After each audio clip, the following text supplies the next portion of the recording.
Welcome to the Rim Break Rodeo. We hope this video helps. You start by powering the Megaphone and verifying basics. Charge or insert batteries, then switch it on with volume low so you don't trigger feedback. Once done, put the unit into Bluetooth mode. Most models flash an LED or show a BT icon. This announces pairing readiness. While it searches, open Bluetooth on your phone or device.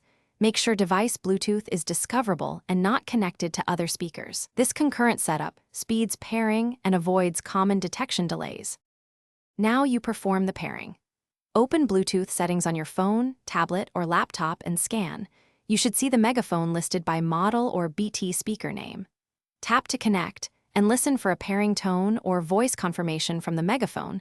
This confirms a successful link. If a PIN appears, enter the default like 0000 or 1234. Manufacturers usually document this. Make sure the Megaphone stays in pairing mode until you see the connection active on your device. Finish by verifying audio.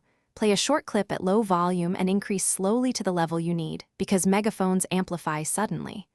Make sure your device's audio output is set to the Megaphone. Some phones require selecting the output manually. If you get no sound, unpair then repair, restart both devices, or perform a factory reset on the Megaphone. This clears stale connections. One key troubleshooting tip: if pairing repeatedly fails, move away from other Bluetooth devices and try again to avoid interference. Thanks for watching. Consider subscribing if we helped you.